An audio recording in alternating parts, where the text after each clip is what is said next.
Colliel TV.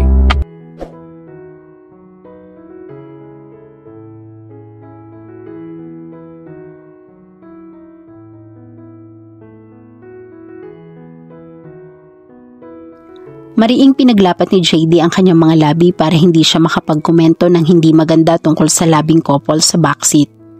Kaninang sinundo niya ang mga ito ay nasa front seat pa si Tony. Pagkalipas ng 30 minuto ay panaybaling nito sa likuran para kausapin ang boyfriend nito ay itinigil niya ang sasakyan sa gilid ng daan at pinalipat ito sa backseat. Kaya ngayon heto siya, nagmukhang driver na mga walang hiya. Binili na niya ang ibang mga troubleshooters na hanapin ang taong nagpasabog sa headquarter at maghanap ng ibang mga koneksyon sa Tanaka clan. He also requested backup kaya ngayon ay sinusundan sila ni Ranger upang masigurong walang ibang sumusunod sa kanila. Malayo ang distansya ng kotse nito sa sasakyan nila upang hindi makahalata sina Tony at Clark. "Are you okay there, JD?" tanong ni Clark. Sinalubong niya ang mga mata nito sa rearview mirror. "I'm fine. We'll get there in another 30 minutes so don't worry. If we don't get there in 30 minutes, that arm of yours will come off your shoulders. Slowly and painfully." Sa loob-loob niya habang nakatingin siya sa braso ni Clark na nakaakbay kay Tony. Si Tony naman ay mukhang nag-e-enjoy sa atensyong ibinibigay rito ng lalaki. Iyon lamang ang tanging pumipigil sa kanya upang hindi upakan si Clark. Lalo siyang nainis dito ng bulungan nito si Tony at nagtawanan ang mga ito. Sa wakas ay narating din nila ang villa. Sinalubong sila ni Marie sa pinto. Magiliw na binati nito si Clark. "I hope you enjoy your stay here. If you need anything, don't hesitate to ask." "Thank you," nakangiting sagot ni Clark. "I'll show you to your room." Napatiimbag ang siya nang mahulis niya si Clark na tumitingin sa pang-upo ni Marie nang tumalikod ang babae. Not that it was bad to ogle at something worth ogling at. Talaga namang maganda ang pang-upo ni Marie. Na-emphasize iyon ng ubod ng iksi na shorts nito. Naiinis lamang siya dahil walang karapatan si Clark na tumitig sa pang-upo ng ibang babae habang naka-HHW holding hands while walking ito kay Tony. Sa gilid na katabi ng nasa kanya inilagay ni Marie si Clark. Halatang disappointed ang lalaki dahil kailangan nitong dumaan sa harap ng pinto niya bago nito marating ang kwarto ni Tony. Kinendatan siya ni Marie. Bagay na ikinangiti niya. Sinadya nito ang room arrangements. "You lovebirds, make yourselves at home," wika ni Marie. Lumapit ito sa kanya at kumapit sa kanyang braso. Naging magkaibigan na rin sila nito dahil sa pagtira nila ni Tony roon. "We have snacks ready in the dining room. Come down when you're ready." Hinila na siya ni Marie pababa ng hagdan.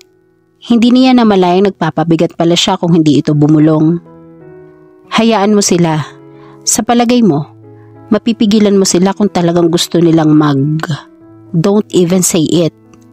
Putol niya sa sasabihin nito. "Do you want me to seduce the poor guy? I saw him ogling my ass, you know," she giggled.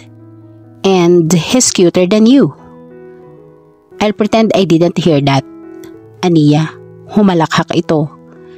Bigla niyang naalala ang pinakita ni Aling Maring sa kanya bago siya umalis. "Marie, I have a favor to ask you. This house is cool. In a creepy kind of way, that is." Komento ni Clark. Natawa si Tony. Nasa loob na sila ng silid na ibinigay nito ni Marie. "That's what I told JD. But he insists it has potential." "Potential as one of the world's most haunted places?" Anitong lalong nagpatawa sa kanya. Inilapag nito ang bag nito sa ibabaw ng cabinet at inilabas sa mga personal na gamit nito. "Where are you staying?" "I'm in the room next to JD's. He's in the room next to yours," sabi niya. Umupo siya sa gilid ng kama. Pumasok ito sa banyo upang maglagay ng mga toiletries. "Does your room have a connecting room too?" Tanong nito nang lumabas ito mula sa banyo. "Yes, all the rooms have them." Kahit hindi niya sabihin, malalaman din itong si JD ang nasa kabilang kwarto niya. "And JD is in the other." Nakataas ang isang kilay nito. "Yes." Halatang disgusted ito ngunit hindi nagkomento. Mula sa bag nito ay inilabas nito ang isang malaking kahon ng tsokolate. I forgot to give this to you yesterday. It was in my other bag. Nakangiting tinanggap niya iyon.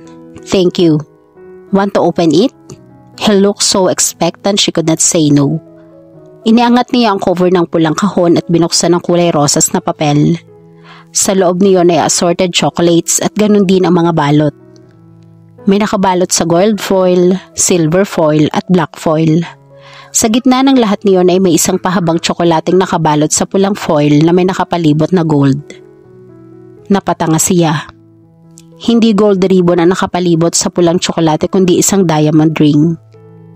Kinuha nito ang singsing, lumuhod ito at saka nagwika. I know it's too soon and you still want to get to know me better. But I want you to have it. Nagmamadaling sabi nito na tila natatakot itong tumanggi siya. Tumingin ito sa kanyang mga mata. Nagsusumamo ang mga iyon. Will you wear it for me? Iyon ang pinakahihintay niyang mangyari sa buhay niya. Pero sa kung anong kadahilanan, hindi siya makasagot. Nag-aalinlangang ipinatong niya ang kanyang kamay sa nakalahad na kamay nito. Maingat na isinuot nito ang singsing sa kanyang palasingsingan at hinagkan iyon. His smile said she was the most wonderful woman on earth. She did not deserve it. Hindi niya ito matingnan sa mga mata niya, kaya ang singsing na lamang ang tinitigan niya. Tila bumigat ang kanyang kamay dahil doon. Sinapon nito ang kanyang baba at saka iniangat iyon para magkasalubong ang kanilang mga mata. Alam niyang hahalikan siya nito pero hindi man lang siya na-excite. Hindi bumilis ang pintig ng kanyang puso. Hindi rin niya maramdaman ang tila kuryenteng dumadaloy sa kanyang katawan tuwing hinahawakan siya nito. Kumikid siya at hinayaan niya si Clark na halikan siya. It was nice. He was a good kisser, but even with the skill, compared with that what she had with JD. It was like comparing an atomic bomb with a Watusi. Dahil ayaw niyang amining nahulog na ang kanyang puso kay JD, tinanggap niya si Clark. Ngunit dinadaya lamang niya ang kanyang sarili at ang lalaking nasa harap niya ng mga sandaling iyon. Napatingin uli siya sa singsing na suot niya. Kuminang iyon na tila pinagtatawanan siya. Hindi niya alam ang gagawin niya. Binuksan ni Marie ang silid ng lolo nito. Sumunod dito si JD. Doble ang laki ng silid ng lolo nito kaysa ibang mga kwarto sa bahay. Sa isang panig ng dingding ay mayroong antigong cabinets na puno ng mga sculptures mula sa iba't ibang lugar. Hindi namin ginalaw ang mga gamit ni Lolo. Mahilig siyang mangolekta ng kung ano-ano.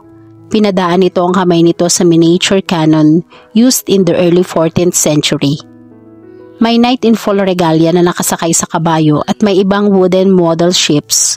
Ngunit paborito niya ang clipper ship at ang isang pirate ship na itim ang mga layag. May plano ka bang ibenta ang mga ito? Tanong niya. He would have loved to have known her grandfather. May palagay siyang magkakasundo sila. He loved toys and this collection was cooler than what he had at home. Pinag-iisipan ko pa. I don't have the space. Pero baka gusto ni Renz. Hindi pa namin mapag-usapan, sagot ni Marie. Parang bata si Lolo. Mahilig siya sa mga laruan. Ikaw rin ba? Tumango siya. Napatingin siya sa cabinet sa kabilang bahagi ng silid. Naglaglag ang kanyang mga panga nang makita niya ang laman ng cabinet. Puno iyon ng mga Japanese figures. Marami sa mga iyon ay nakasuot ng totoong tela. May Haponesang nakasuot ng kimono na may dalang pamaypay. Katabi nito ang isang samurai warrior na naka-full armor. Pagkatapos niya isa-isang tingnan ang mga makukulay na figures, saka lamang niya napagtuunan ng pansin ng wooden sculpture na halos katulad ng ipinakita sa kanya ni Aling Maring.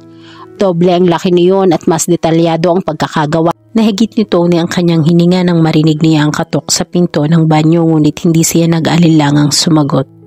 Pasok. Pumasok si JD at tumayo sa gilid ng kanyang kama. Nung isang gabi lamang ba sila naroon sa kwartong iyon?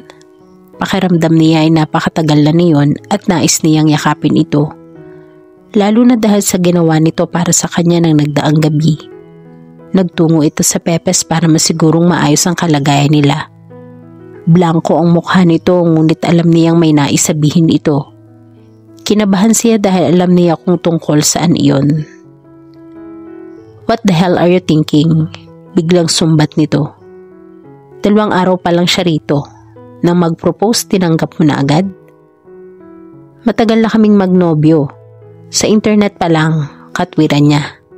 Sa internet? Hindi totoong relasyon iyon. Sana ay naglaan ka pa ng panahon upang magkakilala kayo ng dalawa ng lubusan. Salubong ang mga kilay nito at nakapamayawang pa.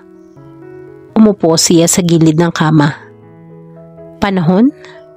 Gaano katagal pang panahon ang hihintayin ko bago ko siya sagutin? Galit na tanong niya.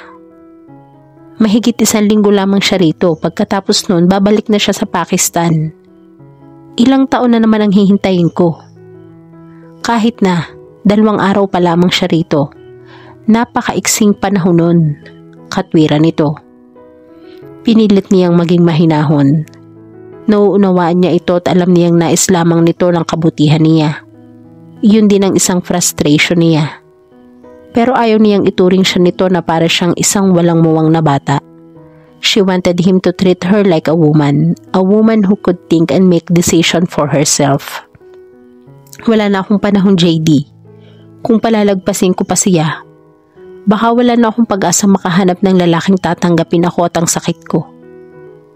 Napatanga ito sa kanya. Hindi ako kasing lusog ni Ice. 30 anyos pa lang ako pero kung minsan pakiramdam ko, 70 anyos na ako. Lalo na kapag umaatake ang sakit ko.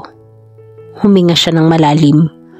Bumigat ng kanyang dibdib hindi lamang dahil sa sitwasyon, kundi dahil din sa ekspresyon ng mukha nito. He looked like he was in pain. Tony, ayoko mang isipin pero tinanggap ko na sa sarili kong baka hindi na ako magkaroon ng senior citizen card. Kaya kung ano ang chance ko ngayon na lumigaya, sasamantalahin ko na. Mahal mo ba siya? Tanong nito. Hindi siya nakasagot kaya idinaan niya sa biro. Ikaw ba yan, JD? Pero hindi nito sinakyan ang biro niya.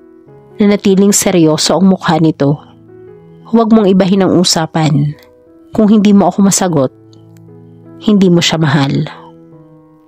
Madali siyang mahalin, tugon niya. Nasisiguro niyang matututunan niyang mahalin si Clark bagaman natitiyak niyang hindi iyon magiging kasintindi ng nararamdaman niya para sa lalaking kaharap niya. Sayang dahil wala itong balak mag-asawa. Ayaw nitong matali sa responsibilidad. Hindi na ba magbabago ang isip mo? Tanong nito. Tila gusto nitong pigilan siya ngunit alam niyang hindi ito kokontrahin ang mga sinabi niya dahil wala itong maipapangako sa kanya. Ikaw lang ang makakapagbago ng isip ko, sa loob-loob niya. Ngunit hindi niya isinatinig iyon. Hindi niya alam kung gaano sila katagal na hindi nagsasalita. Sa pakiwari niya ay may nakadagang napakalaking bato sa kanyang puso. Nang tumayo ito at tinungo ang pinto. Nang marinig niya ang click ng lock ay tila ikinandado rin ang kanyang puso. Ang may hawak kasi ng susi na makapagbubukas niyon ay ang taong kalalabas lamang ng pinto. Balisa si Tony. 11:00 na ng gabi ngunit wala pa si JD. Alam niyang matanda na ito ngunit hindi niya mapigilang mag-alala.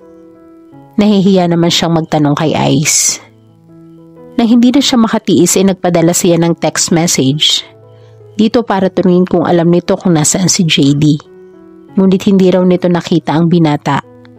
Nag-text daw rito si JD kanina pero nang sinabi raw nitong nasa San Rafael ito ay hindi na ito nag-reply.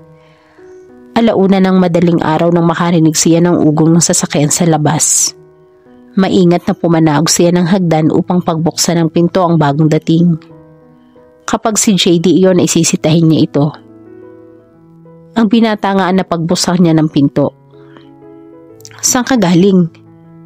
Bakit ngayon ka lang? Tumaas ang kilay nito. Sandali, hindi ko natatanda ang nag-asawa ako.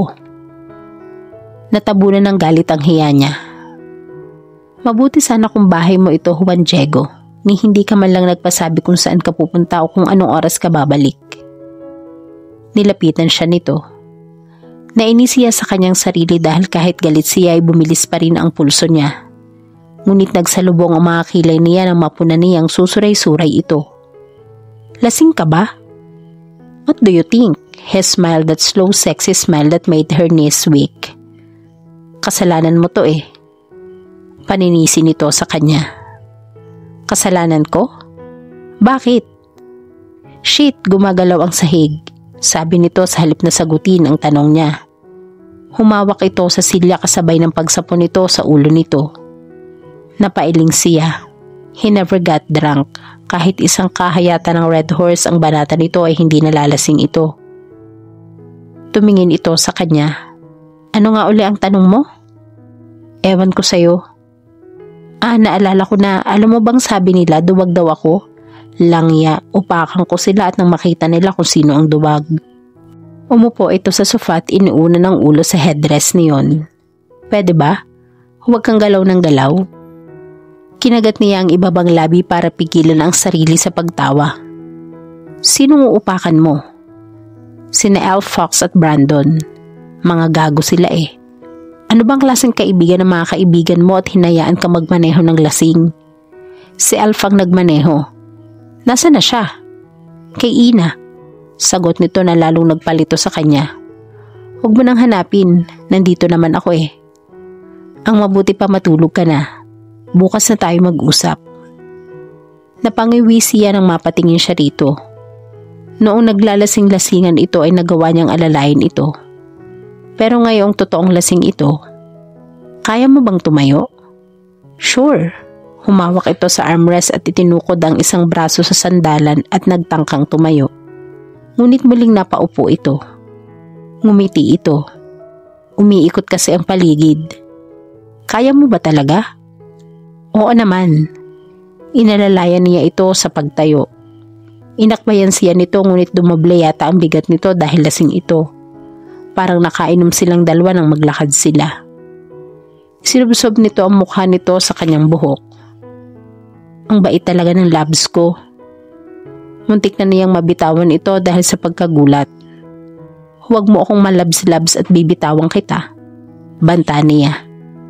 Taray, komento nito. Kahit naaamoy niya ang beer sa hininga nito, lumalabas pa rin ang mabining amoy ng cologne nito plus the unique male scent that made all females drool. Lalong bumilis ang pulse rate niya dahil sa kombinasyon niyon at ang init ng katawan nito. Sa awa ng Diyos ay narating nila ang hagdan. Humawa ka sa railing at baka mahulog tayo.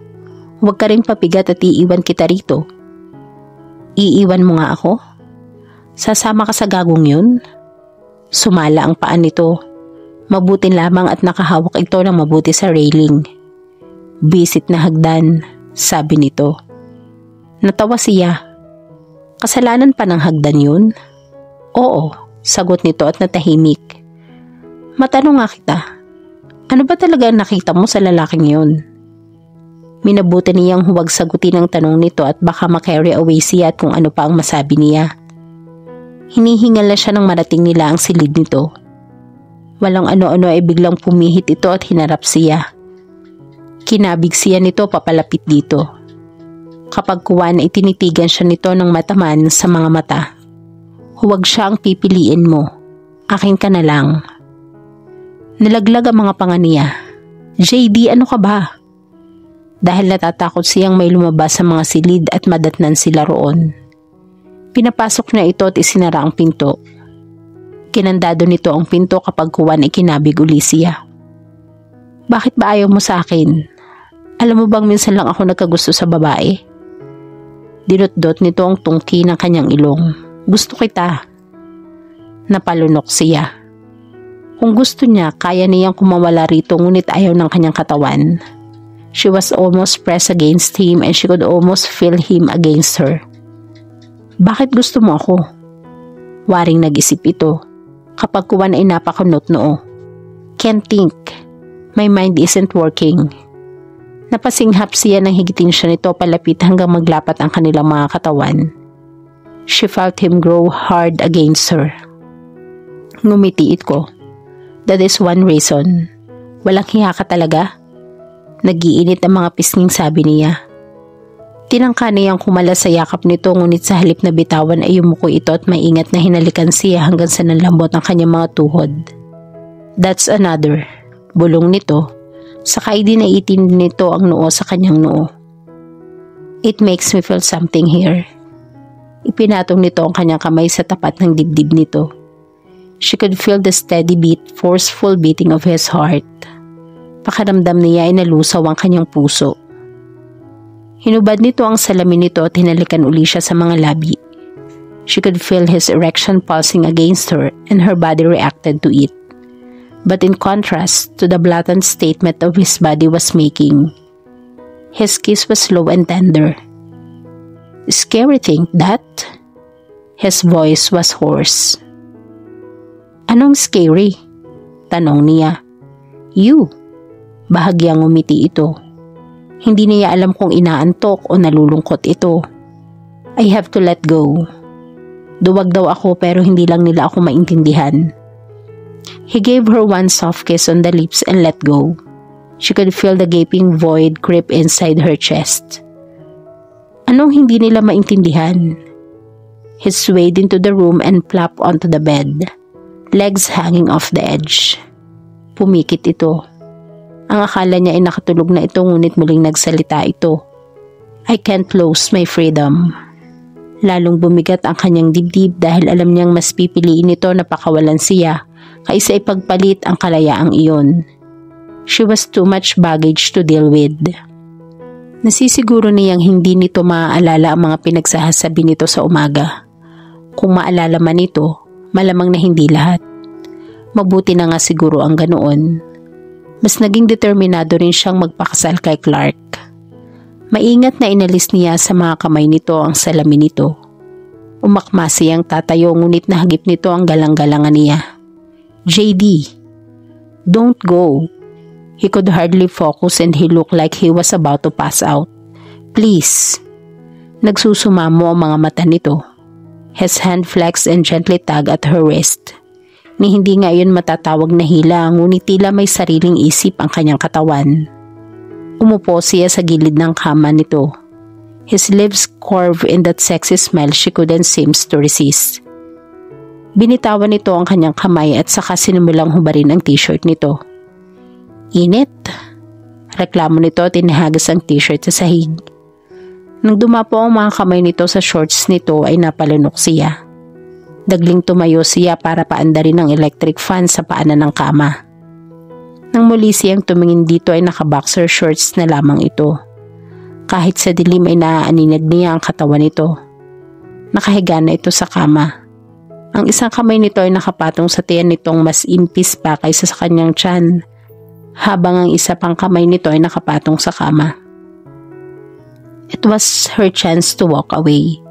She was within reaching distance. But instead of walking away, she stared dazed at the amazing blend of muscle, sinew and skin. Her hands itched to touch and feel every single inch of him. But it wasn't just that which compelled her. She knew there was a big heart underneath all that beautiful exterior. He lifted his hand on the bed and held it out to her. Maalala man nito o hindi ang mga maaaring mangyari ng gabing iyon, alam niyang siya ang hindi kailanman makakalimot. It was her choice. Naupo uli siya sa gilid ng kama. Hinila siya nito pahiga at nagpahila naman siya. Pinaunan siya nito sa braso nito at patagilid siyang pinaharap sa dibdib nito bago niyakap.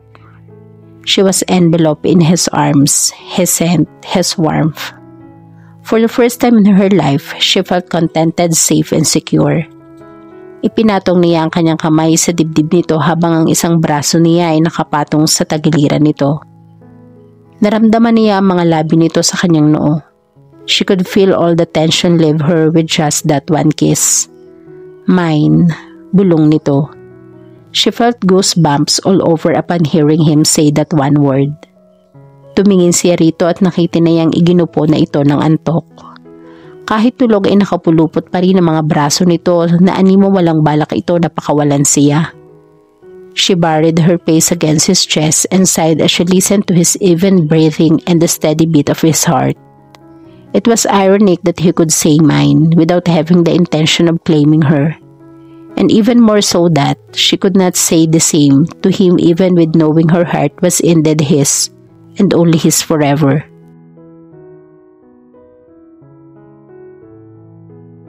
At dito po nagtatapos ang ating kwento. Sabay-sabay po nating abangan ang sunod na kabanata. Maraming salamat po. God bless and stay safe.